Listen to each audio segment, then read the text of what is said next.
Bonjour. Florence, bonjour. Est-ce que tout le monde Alors, est là? Ok. Je bonjour laisse. à tous, on est ravis de vous retrouver pour cette troisième et dernière journée du festival Sodiptech de Systématique. Ça continue encore tout l'après-midi, mais pour l'heure, on va s'intéresser à la valorisation des logiciels de la recherche par l'open source. Alors, quelques rappels pratiques concernant cette session. Vous pouvez utiliser effectivement le chat pour échanger entre vous et vous pouvez poser vos questions aux intervenants dans l'onglet questions. On prévoit de consacrer un quart d'heure à la fin du webinaire pour répondre à toutes vos questions. Mais si vous en avez entre-temps, n'hésitez pas à les poser. Le replay vous sera envoyé par la plateforme juste après l'événement. Et sans plus attendre, je vais laisser la parole à Célia Gruson-Daniel du cabinet de conseil InnoCube, spécialiste des modèles ouverts, open data, open source, open innovation. Merci Florence, je prends la suite. Ton son est un peu haché. On a conçu cet événement que je suis ravie d'accueillir avec tous les intervenants. Merci Florence. Alors, je suis ravie aussi d'être là aujourd'hui avec l'ensemble des intervenantes et des intervenants que je vais vous présenter. Donc, cette table ronde sur la valorisation des logiciels issus de la recherche, donc des logiciels open source issus de la recherche, on l'a pensé autour des positionnements et trajectoires multiples. Donc, l'idée, vous allez le voir, c'est que nous avons des intervenants et intervenantes de profils variés qui vont apporter leur perspective sur la question de la valorisation et aussi leur retour d'expérience. Donc, je vais introduire l'ensemble des intervenants et intervenantes. Ensuite, on aura quelques tours de questions ensemble et on ouvrira les questions à la fin. Donc déjà, j'ai le plaisir d'accueillir Sylvain Corlet, qui est CEO de QuantStack, donc qui est une entreprise connue pour la maintenance de l'outil, on va dire, phare ou bien connu de Jupyter et qui est aussi contributeur de nombreux autres projets open source de calcul.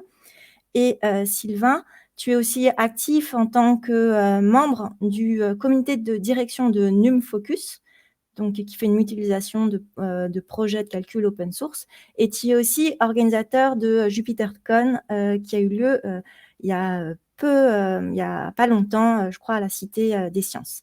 Et également, tu as un parcours universitaire en mathématiques.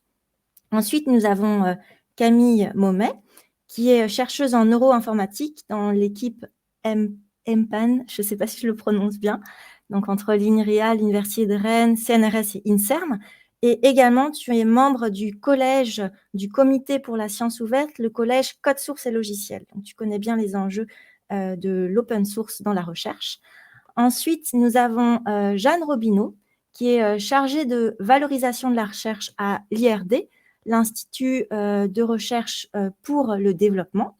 Et bientôt, Luis Villa va nous rejoindre, qui est enseignant au département de génie électrique et informatique industrielle à l'IUT de Toulouse, chercheur aussi au laboratoire LAS-CNRS sur la thématique de la gestion de l'énergie. Et il est également cofondateur de la start-up et de la fondation OnTech, qui propose un outil open hardware et open software et open data pour contrôler les flux de puissance électrique. Voilà un peu pour, vous voyez déjà, entre des chercheurs, des personnes qui font de la recherche, mais qui ont aussi créé des logiciels open source, quelqu'un qui contribue massivement aux maintenances des logiciels open source et une chargée de valorisation avec Jeanne. Nous avons vraiment des profils variés. Et la première question que je vais poser à Camille, c'est, en tant que chercheuse, mais aussi membre du collège logiciel et code source, donc du COSO, Comité pour la science ouverte.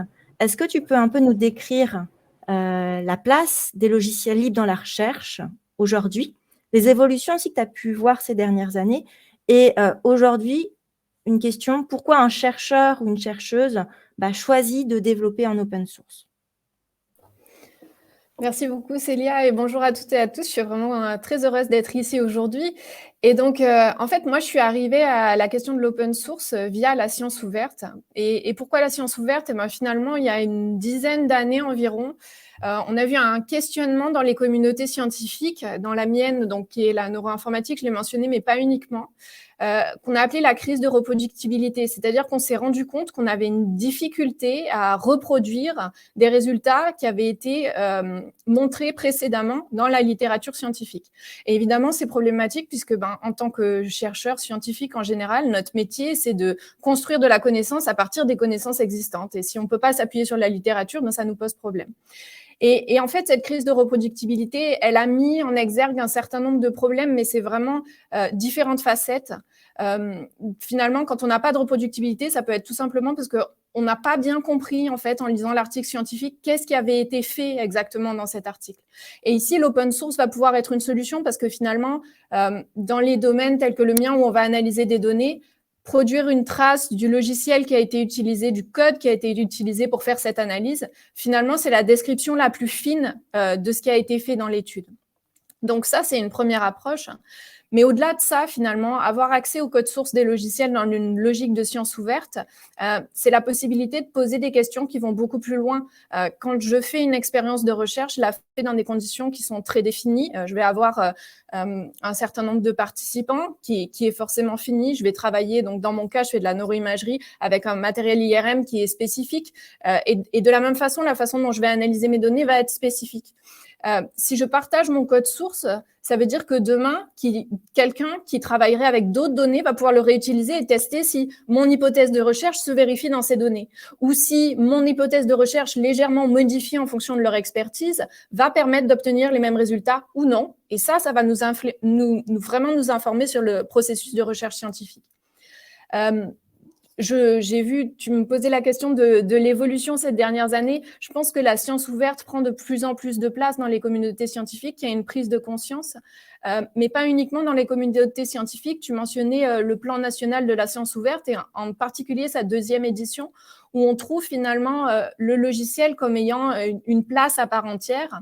Et finalement, ce PNSO2 a vu aussi la création d'une commission au sein du comité pour la science ouverte dédié au code source et logiciels avec différentes thématiques puisque finalement c'est un nouvel objet de recherche sur lequel qu'on va vouloir partager. Ça pose tout un certain nombre de questions, mais je pourrais y revenir par la suite. Merci. Merci Camille. Et donc, une des questions qui se pose, c'est comment est-ce qu'on valorise ces logiciels open source? Et donc, je me tourne vers Jeanne, donc, qui est chargée de valorisation à l'IRD, mais tu as aussi travaillé au sein d'une SAT. Donc, est-ce que tu peux revenir un peu sur les questions aujourd'hui que pose l'open source, de plus en plus de logiciels open source pour les centres de valorisation et vous, les évolutions que ça engendre pour vous?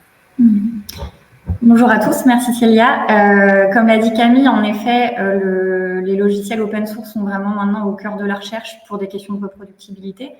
Mais cette open source vient bousculer les habitudes un peu de tout l'écosystème de la recherche, que ce soit les établissements ou les SAT, donc les sociétés d'accélération de transfert de technologie.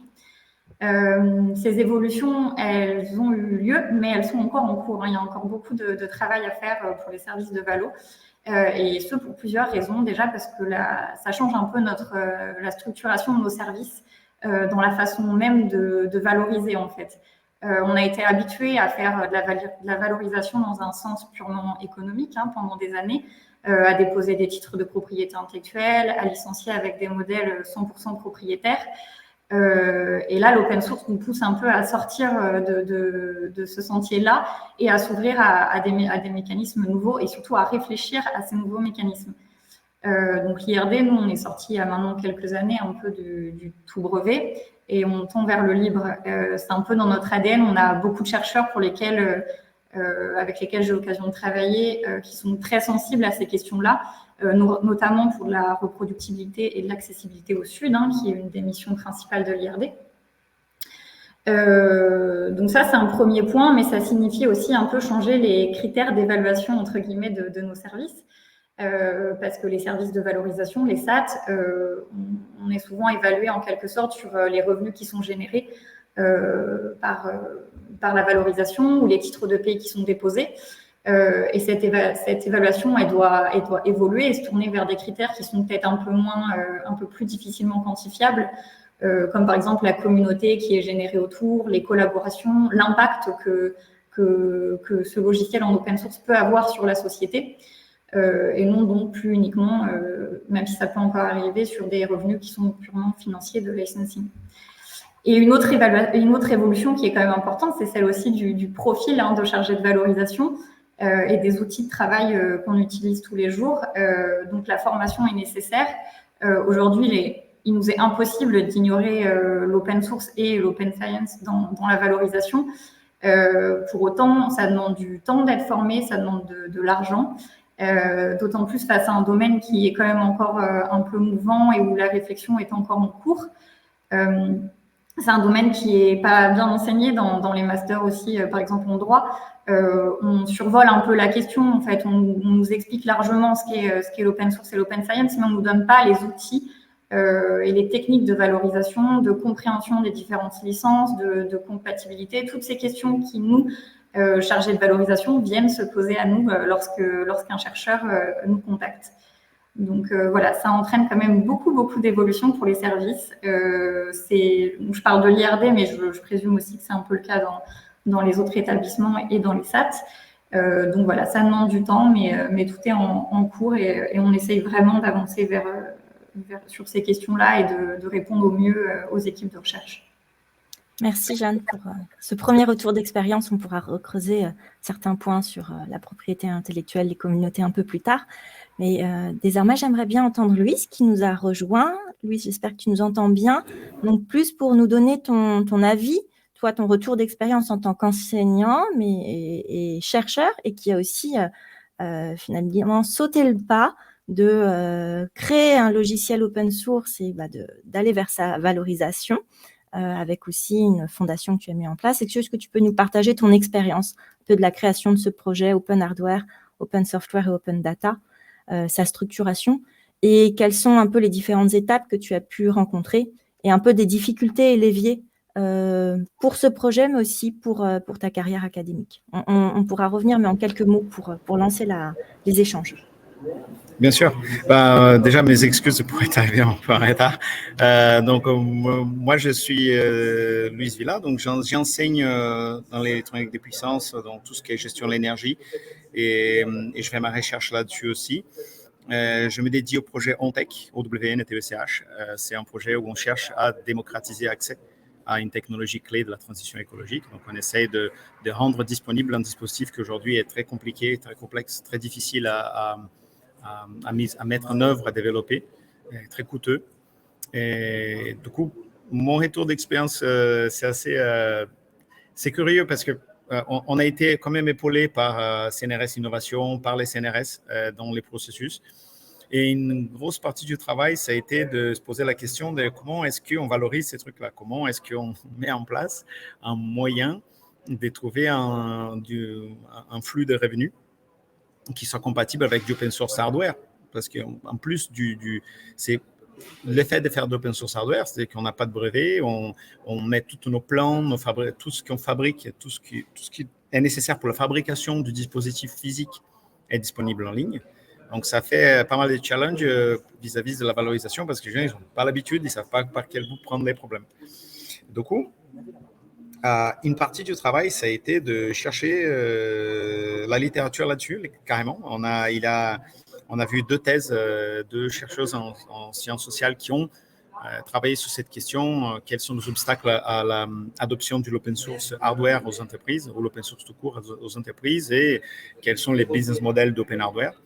Donc, on a dû se documenter, s'enseigner et en même temps, quand on fait du libre, la valeur, elle n'est pas dans l'objet, et la valeur, elle est dans la communauté. Et ça, c'est difficile à quantifier parce qu'il faut qu'on puisse à la fois vérifier et valider que la chose, que ce soit un logiciel ou le matériel qu'on est en train de créer, a une valeur intrinsèque. Donc, il y a un proof of concept matériel ou logiciel, mais aussi un proof of community. Il faut qu'on puisse prouver qu'on arrive à mobiliser beaucoup de monde autour de cette technologie-là et qu'elle puisse avoir les punch pour devenir un standard dans un domaine et devenir incontournable et qui, du coup, ça permet ça ouvre la voie de valorisation par la marque ou par la monétisation de la data, ou ça ouvre plusieurs voies de valorisation et ces voies de valorisation, en plus, c'est une cible mouvante. C'est-à-dire qu'au début, on va faire du hardware, on va vendre, dans notre cas, dans d'autres cas, plus tard, d'autres gens vont nous copier. Donc, il faut qu'on anticipe l'étape où on va passer à une autre échelle. On va arrêter de faire du revenu en vente, mais on va le faire en revenu en service. Tous ces aspects-là, on a dû intégrer dans notre réflexion. Et en parallèle, là aujourd'hui, une des raisons pour lesquelles je suis retard, j'étais dans une conférence et on était en train de discuter et montrer à tout le monde la technologie et susciter l'adhésion. Et on essaie de susciter un maximum d'adhésion, avoir un maximum de gens qui utilisent la technologie. Autant qu'enseignant-chercheur, c'est royal parce que, comme disait Camille, non seulement je fais une science qui est physiquement reproductible, c'est-à-dire qu'on peut refaire exactement les mêmes prototypes expérimentaux pour tester les mêmes codes qui est disponible dans un site, dans un Git, dans un dépôt numérique quelque part. Donc, ça, en termes de collaboration scientifique, c'est royal. Mais aussi en termes de open science, on arrive, on dit en open science, pas que la data, en open science, l'instrument de recherche qui nous permet de collaborer ensemble. Et ça porte du sens à des collègues et ça porte une adhésion au projet aussi. Et mon expérience, mon retour d'expérience, c'est que j'ai dû apprendre sur des choses dont je ne soupçonnais pas l'existence très vite. Et en même temps, on sent qu'il a une adhésion possible, mais qu'on nous attend au tournant. C'est-à-dire que les gens, ils veulent que ça marche, ils veulent que ça soit excellent, que ça soit professionnel. Et la barre de qualité, elle est quand même assez élevée, même si on veut faire du libre, même si on veut faire quelque chose d'ouvert. Mais derrière, il a du répondant. Il a les gens, ça parle au sens des chercheurs, ça parle à notre on va dire, mission d'enseignement de recherche. Mais aux industriels, ça parle aussi. Ils veulent pouvoir aller plus vite. Des techniciens ou des ingénieurs, souvent, ils me regardent avec des grands yeux. Ah, vous faites ça, donnez-nous une carte parce qu'on a besoin de tester ce truc-là. C'est assez intéressant. Il a du besoin, mais il faut évangéliser, il faut expliquer aux gens pourquoi c'est libre. C'est libre, ça ne veut pas dire qu'on va dépouiller votre entreprise. Il y a beaucoup du travail de déminage. Ouais. Bah, là-dessus, on va aussi avoir l'expérience de Sylvain qui travaille pour les logiciels libres depuis de nombreuses années. Donc, de par l'ensemble de tes expériences dans la maintenance des projets open source aussi, de calcul scientifique et aussi du projet Jupiter, quels sont pour toi un peu les points majeurs à soulever pour soutenir, maintenir, mais comme aussi a dit Louis, faire vivre, à créer de l'adhésion autour de projets open source et les faire vivre dans la durée, ce qui est quand même important, très important, et comment cela se rencontre aussi dans le contexte français de la valorisation. D'accord. Oui, donc en effet, on parle vraiment de logiciel de la recherche et pas du mouvement open source en général. Et finalement, dans la recherche, plus que dans tout autre domaine, je pense que le développement ouvert, c'est presque un atavisme naturel et qui est bien antérieur finalement au mouvement du libre. Au fond, il y a presque une contradiction épistémologique à utiliser un outil ou un instrument qu'on n'a pas le droit de comprendre pour mieux comprendre la nature. Et tout le monde comprend ça parfaitement quand on fait de la recherche. Et c'est pour ça presque, justement, pour parler des anciennes façons d'aborder la valorisation des résultats de la recherche, que finalement le modèle de valorisation des résultats de la recherche via de la propriété intellectuelle, il va complètement à l'encontre de cette envie d'ouverture et de partage de la connaissance que vont avoir la plupart des chercheurs. Donc il y a finalement, en fait, dans le fait qu'on aille aujourd'hui plus vers de la valorisation via aussi du logiciel libre, je pense que finalement on accepte ça et ça a été formalisé par la science ouverte, par plus généralement le mouvement du logiciel libre.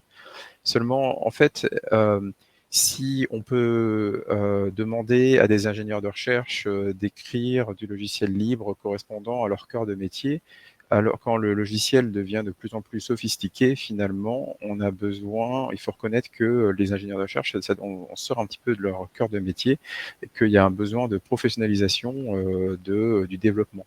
Et c'est là qu'interviennent d'autres organisations que simplement les institutions de recherche comme comme celle qui embauche typiquement des chercheurs et des ingénieurs de recherche. Et là, il faut commencer à employer des développeurs à plein temps.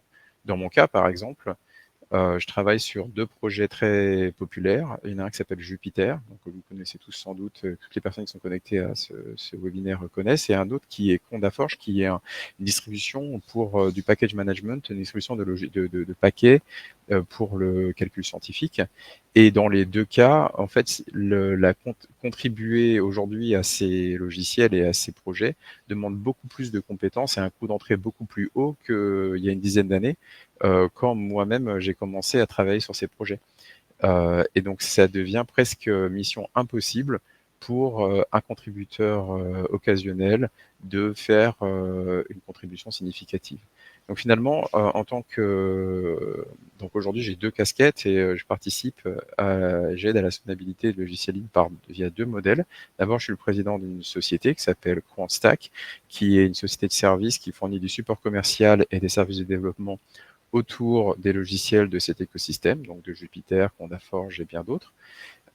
Et d'autre part, je suis aussi un des membres du board du conseil d'administration de la fondation NumFocus, qui est ce qu'on appelle un fiscal sponsor, qui n'a rien à voir avec les impôts, enfin c'est un terme juridique anglais, qui en fait signifie qu'il s'agit d'une entité ombrelle qui va servir d'entité légale commune à de nombreux projets open source. En l'occurrence, NumFocus est l'entité légale qui chapeaute les projets NumPy, Pandas, Matplotlib, Jupiter et de nombreux autres de cet écosystème et qui ont des millions d'utilisateurs aujourd'hui. Donc finalement, le logiciel libre, c'est un atavisme et quelque chose qui vient naturellement quand on fait du logiciel pour faire de la recherche et de la découverte et de la technologie en général. Au-delà même de ce domaine-là, en fait, finalement, les entreprises humaines qui ont le plus de succès, souvent, sont les entreprises qui ont réussi, et je parle d'entreprises au sens large, pas au sens d'une société, qui ont réussi à mobiliser et à fédérer de très nombreuses personnes. Et donc, le fait de développer de façon ouverte, ça permet de faire tomber beaucoup de murs entre des organisations de gens qui ne pourraient pas naturellement travailler entre eux. Donc, finalement, l'open source, pour moi, c'est pas, il ne s'agit pas d'idéologie, il s'agit, selon les cas, d'un modèle de développement, d'un modèle de distribution de logiciels, d'un modèle de gouvernance et d'un modèle de collaboration inter-institution et inter-organisation. Et voilà, je pense qu'on va aborder les détails de ces différents aspects dans les questions suivantes, mais voilà, je pense que c'est bien antérieur, je pense, au mouvement du libre. Tout à fait. Merci Sylvain pour ce premier regard sur les points spécifiques pour toi des logiciels open source. Donc, on va parler dès maintenant un peu d'une question qui a déjà été abordée, celle de la collaboration. Tu as mentionné modèle de collaboration, par exemple, Sylvain. Donc, on voit vraiment dans ces modèles ouverts, alors open source, mais par exemple, Louis a abordé la question de l'open hardware, aussi de l'open data. Et dans le contexte de sciences ouvertes, la notion de collectivité, de travail collaboratif est majeure. Donc, ça vient transformer les dynamiques de projet, les acteurs aussi qui doivent travailler, qui doivent se fédérer ensemble. Donc, la notion de communauté et de son organisation collaborative sont clés. Et ça nécessite parfois aussi un certain lâcher-prise quand on a l'habitude de fonctionner différemment. Donc, et également, beaucoup d'énergie pour faire vivre ces communautés. Et Louis l'a mentionné. Donc, avec chacune de vos perspectives respectives, est-ce que vous pouvez donner des exemples de ce que c'est que la collaboration, comment on implique les communautés pour structurer ces projets-là et comment aussi ça change la manière de penser la valorisation. Donc, je ne sais pas s'il y a des exemples que vous avez envie de donner, votre expérience sur cet aspect collaboration et communauté. Donc, je ne sais pas qui veut commencer. Est-ce qu'on suit Je peux peut-être commencer du tout début de la chaîne, peut-être de la valorisation avant d'arriver aux autres étapes.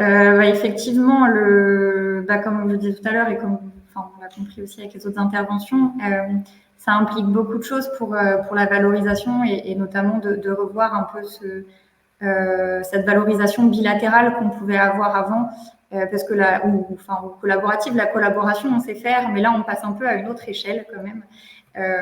Et ça change encore notre façon de penser la valorisation et nos mécanismes habituels. Donc, on se rend compte aujourd'hui que la communauté, elle nécessite quand même un certain cadre pour fonctionner. Et nous, à l'IRD, on s'en est surtout rendu compte avec donc la plateforme Gamma.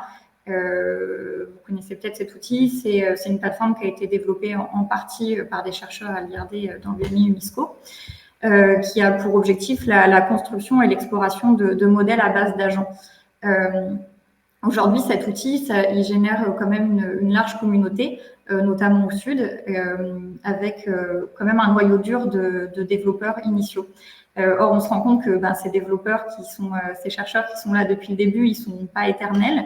Leur temps de recherche n'est pas non plus illimité. Et les financements aussi sont pas forcément illimités. Donc, on arrive un peu à un stade où l'équipe de recherche, nous, services de valorisation et l'Institut de façon générale, on n'est plus en mesure en fait d'avoir la gestion de la gouvernance, si je peux dire, de cette communauté, notamment parce que l'équipe, par exemple, met en place souvent des journées pendant lesquelles ils vont venir développer, faire de la maintenance, toutes ces choses-là. Ça leur demande du temps, de l'argent. Donc, on est un peu au bout de tout ça. Et donc, là, le service valorisation, nous, on continue un peu à les épauler dans ce travail justement de réflexion avec les équipes pour trouver un montage qui permettrait de pérenniser la plateforme et surtout de venir un peu gérer ou gouverner un peu, si je ne sais pas si le mot est bon, mais d'encadrer cette communauté-là et de rendre la plateforme viable dans le temps, en fait. Ouais. Et peut-être pour rebondir, Louis, tu as parlé tout à l'heure de la notion de proof of community, et toi, tu te retrouves de l'autre côté, du côté des chercheurs. Donc, est-ce que tu peux un peu nous partager peut-être comment tu as déjà commencé un peu à nous dire, mais voilà, cette importance d'adhésion, mais le temps et l'énergie, et comment tu vois ça, par exemple, dans un milieu plus académique, le lien avec la gouvernance de ces communautés? La difficulté inhérente d'une communauté, c'est son hétérogénéité. En fait, là, je dirais qu'il y a deux aspects. En rebondissant sur ce qui vient d'être dit, effectivement, je crois qu'il faut choisir les bonnes bouquets de licences technologiques qui permettent de ramasser toutes les contributions. C'est-à-dire que les gens, ils vont pouvoir faire des contributions à une techno, soit par ligne de code, soit par temps de vérification dans le schéma électrique, dans notre cas. Avoir l'outil qui est adapté à que les gens puissent, les membres de la communauté motivés puissent en très peu de temps, avec beaucoup d'ergonomie, itérer dessus. Ça, c'est assez important. Donc, avoir l'outil de collaboration, il est très important. Ça, c'est les retours qu'on a des gens aussi. L'hétérogénéité de la communauté, elle est assez curieuse parce que là, je suis dans une conférence, donc je me retrouve avec des gens qui ont un certain âge, des gens qui ont entre 40, 50, 60 ans. Eux, il faut les démarcher individuellement, personne à personne, à discuter. Après, c'est des mails qui s'échangent. En même temps, on a un serveur Discord. Il y a plein de jeunes doctorants, de jeunes médéconf et des masters qui rentrent et joignent le Discord et qui échangent en temps réel avec l'équipe. Donc, avoir cette flexibilité dans les outils de communication avec sa communauté est importante. Et dans notre cas spécifique du Open Hardware, on a une espèce de prérequis à la communauté, c'est qu'on a besoin de commencer à fabriquer des cartes pour commencer. Donc, on va créer notre startup à la rentrée, on va commencer à fabriquer et vendre des cartes pour pouvoir établir la communauté parce que c'est une communauté dont les supports matériels n'est pas juste un ordinateur, mais aussi un objet physique au-delà de l'ordinateur. En logiciel, on peut avoir son ordinateur et ça suffit comme support physique de la communauté, mais dans notre cas, avec l'OpenHard, on a un truc de plus. Donc, et tous ces aspects-là, la dynamique avec laquelle on construit la communauté, les mécanismes de communication, les mécanismes de récupération de la contribution, il faut bien les réfléchir en amont et être à l'écoute de la communauté au fur et à mesure qu'on déploie. Ça, c'est mon retour d'expérience. Si on voit très vite, les gens qui ils n'aiment pas ce qu'on a fait, ils nous donnent des retours, on essaye de changer l'outil et des choses comme ça. Parfait. Et peut-être Sylvain, pour ajouter, toi, par rapport à ces communautés assez massives sur Jupiter et Condaforge, qu'est-ce que tu vois sur l'importance de la collaboration et ce qui est transformé? En fait, au tout début, Célia, tu as mentionné la question du lâcher-prise quand on libère un code. Et en fait, il y a plusieurs degrés de lâcher-prise et plusieurs natures de lâcher-prise. Et ça peut varier des personnes, entre les personnes, et ça peut être différent selon les projets également pour une même personne. Parfois, on démarre seul un projet et on veut le partager avec le monde entier, mais on a du mal, on aimerait bien avoir le crédit du travail, même si d'autres personnes devaient contribuer. Et en fait, tout se joue autour du crédit. Mais finalement, on n'a aucun problème à ce que le logiciel en question soit utilisé par des entreprises commerciales, que des gens gagnent de l'argent avec ça, mais ce qui importe pour la personne, c'est le crédit. Dans d'autres cas, les gens, en fait, ils veulent, c'est pas une question de crédit, ils veulent même, ils sont parfaitement d'accord avec ça, mais ils ont des problèmes avec le fait d'en abandonner le contrôle. Ils veulent pouvoir toujours diriger, avoir un contrôle total sur la qualité du code futur et en fait abandonner le contrôle, c'est toujours très douloureux pour eux. Enfin, on a d'autres gens qui veulent surtout le partager le plus largement possible et même créer une communauté et commencer à avoir une gouvernance avec d'autres stakeholders que les auteurs originaux. Mais en fait, surtout, ce qu'ils veulent éviter, c'est qu'une entreprise commerciale puisse gagner de l'argent en utilisant ce logiciel sur la base du travail qu'ils ont fourni. Et donc, selon ceux qui sont prêts à abandonner finalement, contrôle, crédit, la façon dont le logiciel va être utilisé. Il y a de différents outils en termes de licence logicielle, ce dont parlait Louis, mais aussi en termes de gouvernance de projet qui peuvent être utilisés. Dans le cas du projet sur lequel je travaille beaucoup, Jupiter, on a fait le choix d'une gouvernance ouverte. C'est-à-dire qu'il y a de nombreux stakeholders et que la gouvernance est basée sur la participation au projet et qu'ensuite les gens sont élus par les participants aux différents sous-projets pour composer un conseil de la direction technologique du projet. Et enfin, on a un executive council qui décide de la direction presque légale et en termes de responsabilité du projet. Donc on a la gouvernance actuelle de Jupiter, elle a évolué beaucoup. On est parti de quelque chose d'assez simple. Aujourd'hui, c'est presque une constitution. Faut voir que ça représente des dizaines de personnes et ça va assez loin jusqu'aux règles de quorum d'élection des différents participants, des différents conseils et comités qui décident de ce qui va se passer dans le futur du projet. Donc, je pense que vraiment réfléchir à ces questions de gouvernance et en fait se poser honnêtement la question de ce qu'on est prêt à abandonner dans toutes ces catégories de dons, donc contrôle, crédit, usage, c'est vraiment important quand on se lance dans cette aventure. Enfin, un autre aspect qui, je pense, est nécessaire pour créer une communauté diverse et avec des gens dans de nombreux pays, c'est de créer une communauté accueillante pour tout le monde.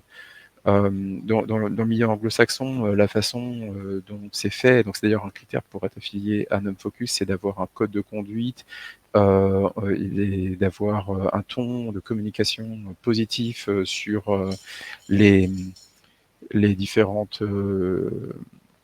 médias de communication de l'équipe et des développeurs et des contributeurs et ainsi que des utilisateurs. Mais au fond, en fait, il s'agit de trouver une façon de travailler ensemble humainement, de se regarder dans le blanc des yeux, avec des gens avec qui on est en profond désaccord sur des choses très importantes dans la vie, qu'on peut ne pas aimer, mais avec qui on va devoir construire quelque chose et avec qui on va devoir collaborer. Et en plus, dans un contexte dans lequel on n'est plus dans une entreprise ou dans une institution dans laquelle il y aurait un manager qui déciderait à la fin. Il va falloir les convaincre ou il va falloir gagner quand on n'est pas d'accord sur un vote pour que les choses puissent continuer à avancer. Et avec beaucoup de passion parfois et de gens pour qui c'est extrêmement important. Donc je pense que ces modèles... C'est une mini-société et il y a donc un projet comme Jupiter, on a des intervenants académiques avec des grosses universités qui ont des contributeurs à plein temps. On a des sociétés qui vont de Netflix à Apple, en passant par Bloomberg et Google avec des développeurs à plein temps qui travaillent sur Jupiter. On a des sociétés de services comme la mienne et en fait avec des gens qui sont pas d'accord sur des choses importantes, puis qui tombent d'accord sur des choses intéressantes aussi, et qui arrivent à travailler ensemble. C'est vraiment coordonné, c'est humain avant tout, et comme disait Louis au départ, c'est une hétérogénéité qu'il faut savoir pas gérer, mais laisser et créer un peu une magisphère, et parfois avoir des gros pics de stress, on va dire, ou de désaccord. Camille, est-ce que toi, tu peux nous donner un peu ta vision de ces aspects un peu communautaires, mais aussi comment vous les abordez au sein du collège, code source et logiciel? Est-ce que c'est quelque chose que vous prenez en considération? Alors, je me retrouve beaucoup dans tout ce qui a été dit jusqu'à maintenant, mais je voudrais bien donner un exemple justement pour les scientifiques. Donc, je parlais de science ouverte au début, et parfois, en tout cas, ça a été mon cheminement. Quand on arrive à la science ouverte, on pense à cette question de, faire sa recherche et ensuite partager plus qu'un article scientifique, partager son code, partager ses données, partager la présentation qui décrit ses résultats et ainsi de suite. Mais en fait, la science ouverte a un positionnement qui est beaucoup plus large que ça et qui se retrouve dans ce que vous venez de dire, parce que quand on commence à mettre au centre finalement des choses comme les logiciels ou le code qu'on utilise pour une expérience, on crée beaucoup plus d'opportunités de collaboration. Et un exemple de ça dans ma communauté de la neuroinformatique, c'est les hackathons qui s'appellent Brain Hack. Alors, je veux tout de suite mettre les choses au clair. Quand on parle de hackathon, parfois on pense à ces événements. Donc, un hackathon, c'est un événement où des personnes se retrouvent ensemble pour travailler collaborativement pour travailler sur des projets. Et on a certains types de hackathons où on a vraiment des objectifs qui sont hyper définis, et on va avoir des personnes qui vont travailler ensemble jour et nuit, et on va avoir une compétition entre les participants pour voir qui aura la meilleure contribution. Ici, l'idée des Brain Hacks, c'est pas du tout dans cet état d'esprit-là. Leur motto, c'est la collaboration et non la compétition. Et l'idée, c'est vraiment d'arriver avec des projets qui vont être soit des projets qui existent depuis très longtemps, qui sont des gros logiciels open source avec des communautés, soit ça peut être des questions de recherche qui sont ouvertes, soit ça peut être des questions vraiment très pratiques. Voilà, dans ma recherche, j'ai besoin de faire ça, je n'y arrive pas, est-ce que quelqu'un a la solution? Et donc, en fait, c'est des moments où on va mettre des choses en commun dans la communauté scientifique et où, en fait, on va pouvoir construire ensemble dans un temps qui est beaucoup plus tôt dans la réalisation d'un projet scientifique. Parce que finalement, la façon traditionnelle de travailler, c'est qu'on va construire un projet, alors certes, possiblement avec des collaborateurs à l'international et compagnie, mais on a un projet qui est un peu fermé, entre guillemets, on va travailler ensemble et à la fin, on partagera avec la communauté scientifique notre publication. Et on voit maintenant évoluer ce système-là où beaucoup plus tôt, on va pouvoir partager des idées, partager des codes, notamment, qui vont nous permettre de travailler ensemble et aussi d'avoir une vision beaucoup plus tôt de finalement, est-ce qu'il y a d'autres efforts qui convergent, d'autres personnes que je ne connaissais pas avec qui je pourrais collaborer, et ainsi de suite. Donc, ça change vraiment la façon dont on travaille. Et donc, cette science ouverte, je le disais, au-delà de partager des artefacts de recherche, de travailler collaborativement, moi, je vois un troisième point qui est très, très important et qui a déjà été souligné par plusieurs des intervenants et intervenantes aujourd'hui, c'est la question de qui peut participer. Parce qu'en fait, quand on parle de science ouverte, on dit, on ouvre tout et puis les personnes vont pouvoir contribuer. Mais en pratique, qui contribue, qui a la possibilité de contribuer. Et tout ça, ça va dépendre de ce qu'on a mis en œuvre pour faire vivre la communauté autour. Est-ce que la façon dont est décrit le projet est compréhensible par différents profils de personnes? Si ce n'est pas le cas, ça va fermer qui va pouvoir venir et rentrer. Est-ce qu'on demande spécifiquement d'avoir des compétences, je ne sais pas moi, en gestionnaire de version? Est-ce que c'est essentiel pour le projet? Si oui, ça va possiblement fermer les contributions. Ça pourrait être par exemple de guider vers comment est-ce qu'on peut acquérir ces compétences. Il y a plein de façons d'inclure des personnes et je pense que c'est une vraie question actuellement dans les communautés scientifiques, c'est-à-dire qu'on tend de plus en plus vers des logiciels ouverts, mais comment est-ce qu'on gère une communauté? Et je sais bien que l'open source existe depuis très longtemps, mais je pense que c'est une question qui est saillante, d'autant plus qu'on est dans un contexte où pour faire vivre nos logiciels, c'est déjà très compliqué parce que trouver des financements pour faire vivre des logiciels, c'est très difficile, même en termes de développement. Mais je pense qu'au-delà de ça, on a besoin de créer des nouveaux métiers qui vont nous aider à gérer ces communautés, en fait, qui vont nous aider à mettre en place ces bonnes pratiques, qui vont faire que ces projets vont être accueillants. Et Et donc, pardon, excuse-moi. Oui, oui. Non, si tu veux bien, ça me fait juste rebondir à une question là de Philippe Criff qui parlait de l'importance de la formation et est-ce qu'on pourrait contribuer à démystifier un peu l'open source qui parfois, voilà, ces stéréotypes, ces clichés, en aidant à la formation, en incluant des formations pour assurer aussi bien recherche-industrie. Donc voilà, je faisais le lien juste avec une question. Peut-être pour avancer, je vois que le temps file très très vite. J'aimerais juste vous entendre rapidement avant vraiment de prendre d'autres questions sur la question de la valo, c'est aussi la soutenabilité, la structuration. Donc, comment pour vous, parce qu'on parle de communauté, c'est des humains, donc il y a souvent un épuisement qui se fait. Quels sont pour vous un peu les leviers clés, en quelques mots, pour qu'on puisse avoir un peu de temps après pour les questions, pour structurer et permettre la pérennité de ces projets au long terme. Donc Sylvain, peut-être un petit mot là-dessus. Tu nous as parlé un peu déjà des sponsoring fiscales tout à l'heure. Est-ce que tu veux rajouter quelque chose ? Oui, donc je pouvais présenter rapidement NumFocus, donc qui sert de ce qu'on appelle le sponsor fiscal à cet écosystème de calcul scientifique open source. Donc c'est simplement une entité ombrelle qui va permettre, par exemple, si vous voulez recevoir un don pour votre projet, afin de recevoir ce don, sachant que le projet a priori n'a pas d'entité légale associée, vous pouvez l'affilier à NumFocus et recevoir ce don sur votre compte chez NumFocus qui va ensuite remplir toutes les obligations fiduciaires et légales pour que ce don puisse être, par exemple, potentiellement défiscalisé, etc., comme quand on fait un don à une autre organisation caritative.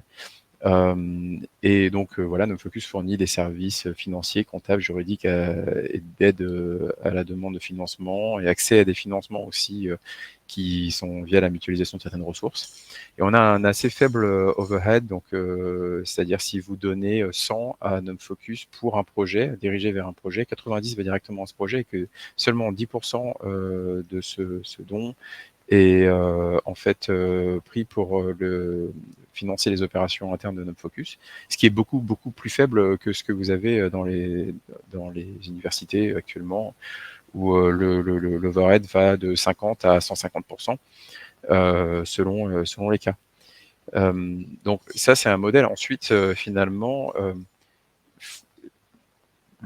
le modèle que moi je pratique régulièrement, c'est celui d'être en fait une société qui fournit un service autour de cet écosystème et qui nous permet aujourd'hui de financer 25 personnes à plein temps qui contribuent à Jupiter, qui est pour une plus grande large part aujourd'hui développée en France que assez peu de personnes savent.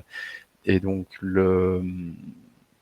voilà, c'est un peu les deux. Je pense qu'il y a vraiment besoin de ces deux aspects, un aspect donc création de business model et de modèle économique autour du développement logiciel open source pour faire fructifier une communauté, et aussi ce genre d'organisation, disons, plus caritative, qui permettent parfois d'adresser des problématiques qui sont difficilement adressables de façon, disons, commerciale, comme par exemple, donc Jupiter, aujourd'hui, je pense qu'on a peut-être 20 millions d'utilisateurs dans le monde. Les gens qui sont prêts à payer QuantStack pour faire des améliorations en Jupiter ne représentent pas vraiment la diversité de la communauté. Par exemple, nous, les sociétés qui nous payent sont des grandes organisations qui dépendent de Jupiter dans leurs produits, dans leurs opérations internes. Mais parmi les utilisateurs de Jupiter, les 20 millions, par exemple, il y a beaucoup de gens qui pourraient, par exemple, être handicapés et avoir besoin d'adapter le logiciel pour qu'il soit utilisable pour des personnes malvoyantes ou handicapées moteurs. Sachant qu'aujourd'hui, on utilise Jupiter pour l'enseignement secondaire en France et qu'on a plus d'un demi-million de lycéens qui utilisent Jupiter pour l'enseignement des NSI au secondaire. Ces problématiques d'accessibilité, elles sont très importantes. Et en fait, c'est pas vraiment les problèmes que vont nous demander de résoudre nos clients. Donc, nous, on met du temps là-dessus hors cycle de facturation pour régler ce genre de problème, ou au moins pousser le projet dans la bonne direction. Mais il y a certaines des choses qui sont nécessaires, qui vont nécessiter, donc pour améliorer ces choses-là, un engagement de plusieurs ingénieurs à plein temps pour refondre des parties entières de l'interface graphique qui lui permettront d'être utilisables par des technologies d'assistance comme des lecteurs d'écran, etc. Donc cette déconnexion entre la communauté des utilisateurs et la part de cette communauté des utilisateurs qui sont prêts à payer pour du support, elle peut être adressée aussi par l'existence d'organisations comme NoFocus et qui ne sont pas basées sur un modèle profitable. Okay. Merci Sylvain. Peut-être rapidement pour vous entendre, Jeanne, Louis et Camille, sur cet aspect plus pérennité, et ensuite on va prendre les questions. Est-ce que vous voulez rajouter quelque chose aussi bien sur la structuration, sur l'exemple de projet? Moi, je vais rajouter OpenNext. Ils ont fait une étude sur l'open source hardware et ils ont réussi à mettre en exergue 6 stratégies qui sont communes à toutes les success cases en open source hardware. Et si je vous invite à essayer de trouver OpenNext, le nom du rapport, c'est Show Me the Damn Money. Et c'est assez intéressant. Grosso modo, en fait, quand on fait de l'open source, la communauté, elle est une source de valeur, mais il faut l'entretenir. Donc, il faut injecter des ressources dans la communauté pour la faire vivre. Mais en même temps, ça veut dire que ça nous coûte quelque chose. Et en même temps, on peut avoir des entrées de revenus, soit à travers la vente de services, soit la vente du matériel dans les cas d'open hardware. Donc, il y a un équilibre à trouver. Et cet équilibre, souvent, il suit une structuration juridique. Dans notre cas, nous, on a créé une fondation sous égide de la fondation du CNRS parce qu'on a une mission, en quelque sorte, on met à disposition des dispositifs qui permettent de faire aussi de la recherche et du prototypage rapide en open source. Donc, il y a un fonds scientifique ouvert qui est assez fort. Donc, on essaye de passer par la fondation pour pouvoir financer la communauté. Donc, on trouve un moyen de financement de la communauté qui ne va pas imputer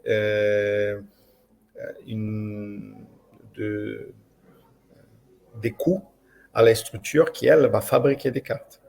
Donc, je crois qu'il y a dans cet aspect communautaire, la réflexion de la structuration juridique pour séparer ou en tout cas pour gérer les coûts associés à la construction et à la gestion de la communauté et le revenu associé à faire vivre à l'utilisation de la communauté et à l'association de la communauté à la technologie.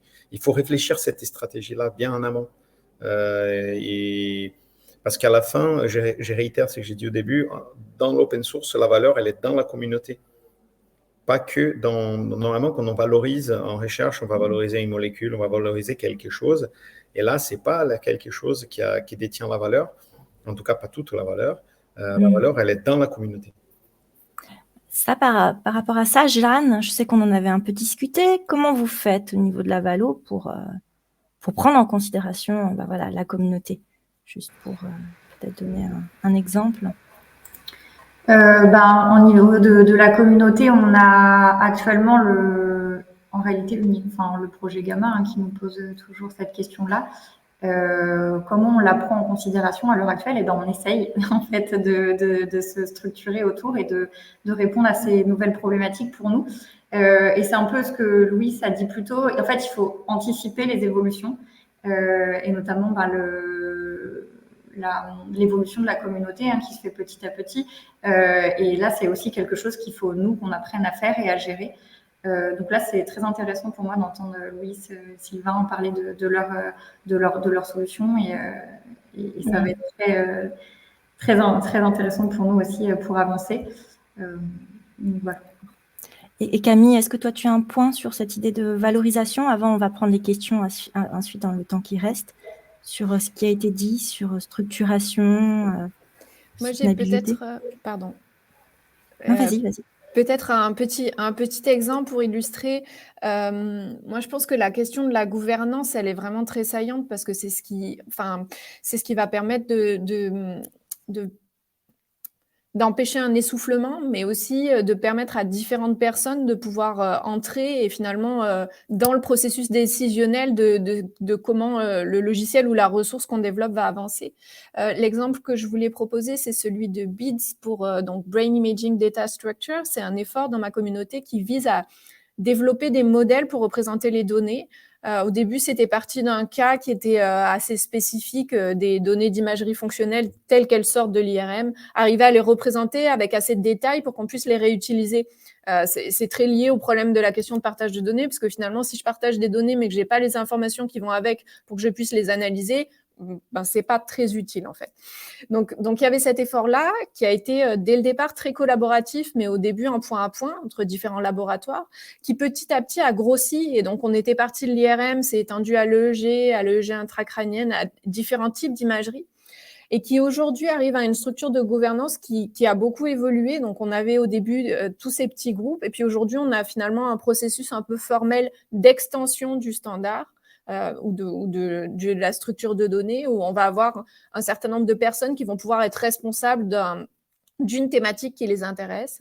Et puis, on a par-dessus qui s'ajoute à la fois un steering committee qui donne un peu la vision générale et qui suit ce qui se passe dans les différents groupes, et une équipe de personnes qui vont aider à la maintenance et qui, là encore, sont à l'international. Alors, évidemment, tous les problèmes ne sont pas résolus. Je pense qu'il y a encore des questions en termes de comment est-ce qu'on donne du crédit aux gens qui sont sur ces différents comités, comment est-ce qu'on fait pour que, finalement, différentes personnes acceptent d'y participer. Mais je pense que c'est une initiative qui est intéressante dans la façon dont elle a évolué, finalement, et dont elle s'est posé la question de la gouvernance. Merci Camille.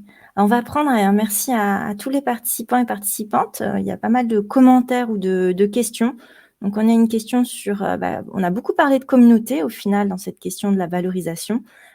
Sur la question une question de Thomas qui était sur une innovation dépend-elle de sa promesse propre en tant que telle ou des possibilités qu'elle crée au sein d'une communauté qui peut se projeter et en pariant sur sa visibilité pour interpeller les personnes qui ne sont pas forcément visibles.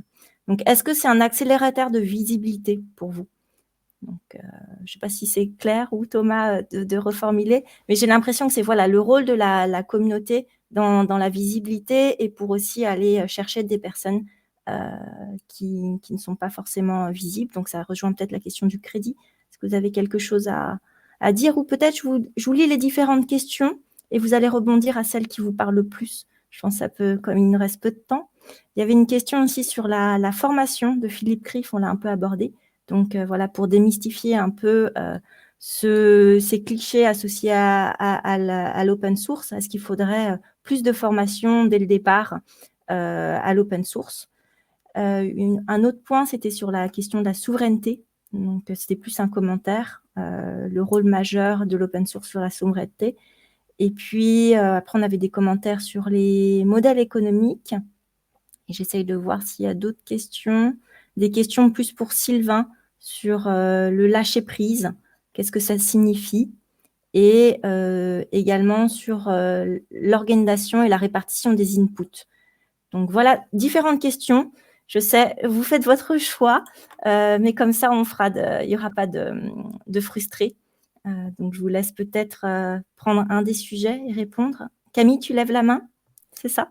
Oui, je veux bien dire quelques mots sur la question du rôle de la communauté et du lien avec la visibilité. Donc, je pense que déjà, une chose, c'est que donc, en tant que chercheur et chercheuse, évidemment, on a besoin de valoriser cette participation à la science ouverte, à l'open source. Pourquoi on a besoin de faire ça? Tout simplement parce que c'est important dans les évolutions de carrière et qu'aussi, finalement, il est possible que si on ne respecte pas le cadre dans lequel on est, demain, on ne soit juste plus dans ce domaine de la recherche.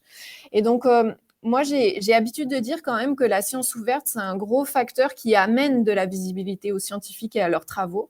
Et même si c'est quelque chose qui demande du temps, je pense que la visibilité, c'est une chose qu'on sait reconnaître dans notre communauté scientifique. Et l'autre chose, je voulais parler des travaux du Collège Code Source et Logiciel, du COSO, qui a mis en place un prix du logiciel libre en recherche qui vise un peu à essayer de montrer que finalement, on a de la reconnaissance aussi quand on va aller participer à du logiciel, pour essayer un peu de faire évoluer finalement la façon dont on évalue et dont on reconnaît les contributions scientifiques, puisque finalement, le logiciel est très central dans beaucoup des choses que l'on fait. Donc, la reconnaissance et du crédit. Sylvain, j'ai vu que tu avais levé la main. Voilà, il faut rebondir. Oui, je voulais intervenir d'abord sur la question de la formation. Il y a quelque chose que j'ai toujours trouvé assez marquant chez les gens qui écrivent du logiciel libre, souvent dans le domaine, dans le public, c'est qu'il y a des grosses confusions sur les sujets de la propriété intellectuelle et sur même la logique générale du droit du copyright. Et je pense que c'est un sujet sur lequel ce serait intéressant de clarifier les choses pour beaucoup de gens. Et d'autant que c'est un droit qui est quand même relativement uniforme dans le monde, et contrairement au droit des brevets pour le copyright. Donc la logique générale, enfin la façon dont ça s'articule, elle est quand même assez bien faite. Enfin, dans un sens, ça fonctionne assez bien. Il y a une logique sous-jacente qui est claire, et les gens choisissent souvent des licences sur la base de confusion et un peu d'associations idéologiques sans vraiment comprendre leurs implications.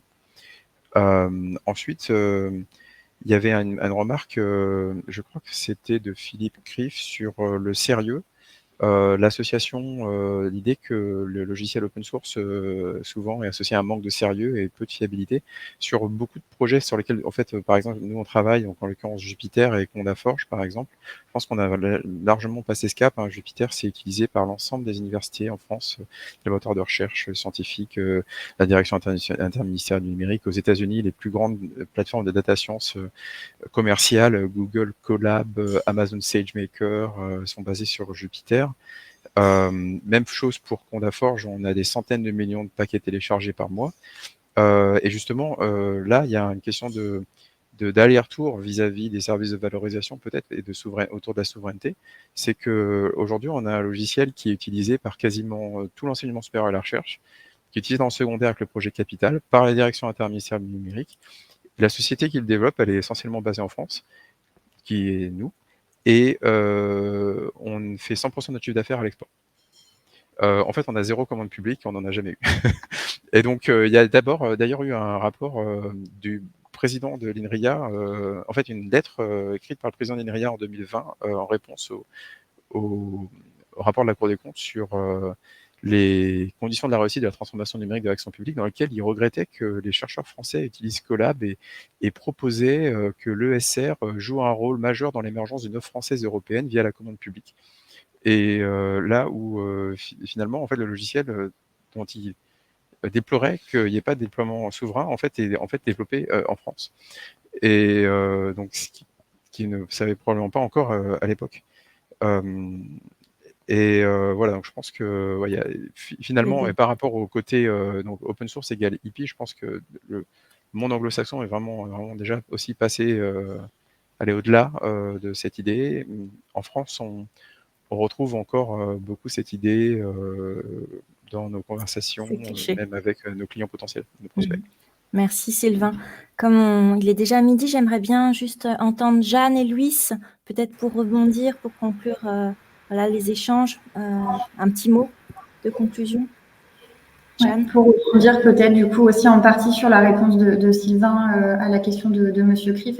Moi, je pense effectivement que la formation permettrait de démystifier un peu tous ces sujets autour de l'open source. Alors, ma vision, elle est très formation juridique, parce que je suis juriste de formation, et clairement, finalement, la viabilité pour moi de tous ces projets, ça passe aussi par le bon choix du modèle de diffusion, le bon choix de la licence, et tout ça, c'est aussi les juristes qui doivent apprendre à reconnaître les licences, à les utiliser, à travailler sur de nouveaux modèles de valorisation, et ça passe en partie quand même par de la formation dès les masters. Même si forcément ça ne peut pas être le sujet principal, ça serait bien de l'évoquer un peu plus. De l'insuffler. Louis, est-ce que tu veux nous dire un dernier petit mot pour conclure cette table ronde? Donc 1 heure, c'est court. Ouais, c'est vrai que c'est mais cool. voilà. Moi, il y a deux choses qui m'ont, pour rebondir sur ces aspects-là, je crois que la première chose qui est vraiment importante, c'est que open source n'est pas open bar. Il y a vraiment un mélange. Les gens, ils pensent, ah, c'est open source, du coup, YOLO. Non, c'est open source, ce n'est pas open bar. Et ça, normalement, quand je parle d'open source, c'est la première phrase que j'ai dit aux gens. Et rien que dire ça fait les gens interpeller, mais comment ça, je ne peux pas faire ce que je veux? Non, tu ne peux pas. Et ça, c'est un aspect important dans cet aspect éducatif d'évangélisation des gens, d'expliquer il y a quelque chose derrière la logique de l'open source. Et un truc qu'on avait trouvé suivant par rapport à la visibilité qu'on parlait, c'est les My Baby Effect. C'est qu'il y a des gens qui ça fait des années, qui se dévouent à un projet, peut-être dans leur coin, et ils sont convaincus que c'est génial, que c'est les prochains trucs, mais qu'en fait, c'est pourri, qui ne marche pas, qui ne va jamais marcher. Et qu'ils ont du mal à lâcher prise, de dire, OK, j'ai développé pendant 10 ans, j'ai monté en compétences, mais ce que j'ai fait, ça ne sert à rien. Alors que derrière, il y a une communauté qui peut profiter de mon travail. Et je veux aller vers cette communauté pour contribuer des dons. C'est dur, parce que normalement, on veut être les rois du pétrole. Et dans les côtés open science, c'est pareil. Nos scientifiques, on les fait à la science en partie pour ensouffler nos égos. Et l'effet de dire, non, je ne fais pas la science égoïstique, je vais me mettre avec d'autres scientifiques, confronter mes idées en amont, et finalement la valoriser par un échange dans un hackathon plutôt qu'en faisant un énième article que personne ne va lire. C'est antinomique de la science telle qu'elle est construite dans l'imaginaire du scientifique. Et ça, c'est important. Je crois que ces aspects-là, effectivement, ils ne sont pas assez ensoufflés. Pour moi, la dernière chose qui, pour moi, c'est vraiment important, c'est qu'il n'existe pas des sciences ouvertes. Il existe la science ou de la science fermée. Mais ce que nous, on fait, c'est de la science. On ne peut pas dire que c'est la science ouverte, parce que si derrière, personne ne peut vérifier ce qu'on a fait pour valider les modèles, ce n'est pas la science. Donc, nous, on rétablit la science là où elle devrait être, autant qu'il y a pratique collective de recherche de la vérité. Et on est obligé à passer par tous ces aspects juridiques, gestion de la communauté et tout ça, parce qu'on veut embarquer un maximum de gens et on veut aussi, on voit de la valeur dans la pluralité et dans les brassages des idées. Mais nous, on fait la science. Point. Merci Louis, c'est un bon rappel du cœur et de la passion des chercheurs aussi, et qui se lancent aussi dans des aventures de valorisation. Et je pense que c'est important, c'est comment trouver ces ponts entre monde de la recherche, monde industriel, et accorder les violons malgré toute cette hétérogénéité qu'on a vu des personnes qui sont impliquées dans ces projets, et trouver les gouvernances, faire face aux vagues d'un projet, c'est clé, ces aspects humains pour valoriser au long terme. Donc, merci à tous et à toutes. C'était vraiment très riche. Il y a encore plein de questions qu'on n'a pas pu traiter. Mais voilà, j'espère qu'il y aura d'autres opportunités. Et merci beaucoup à Jeanne, Camille, Louis, Sylvain pour votre présence ce matin pour cette thématique-là. Florence, je te laisse peut-être la parole pour la fin, si tu es là.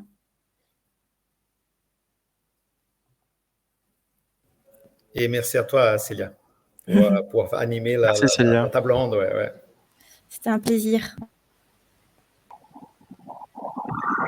Oui, merci beaucoup à tous les intervenants et effectivement à Célia. Je crois qu'il y a eu beaucoup de retours très intéressants. On pourrait y rester encore 2 heures.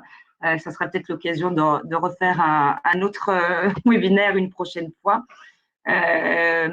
Côté, il y a donc encore tout l'après-midi pour le festival Deep Tech systématique. Et puis, on vous donne aussi rendez-vous en décembre pour le salon Open Source Experience qu'on organise chaque année. Il y aura aussi des choses sur les questions de valorisation, de modèles, de gouvernance, de communauté, et notamment avec Célia qui assure la présidence de ces thématiques sur le salon. Donc, on vous donne rendez-vous les 6 et 7 décembre pour parler d'open source. Et encore un grand merci à tous et à bientôt. Au revoir, bon appétit. Merci beaucoup. Au revoir. Merci, au revoir. Au revoir.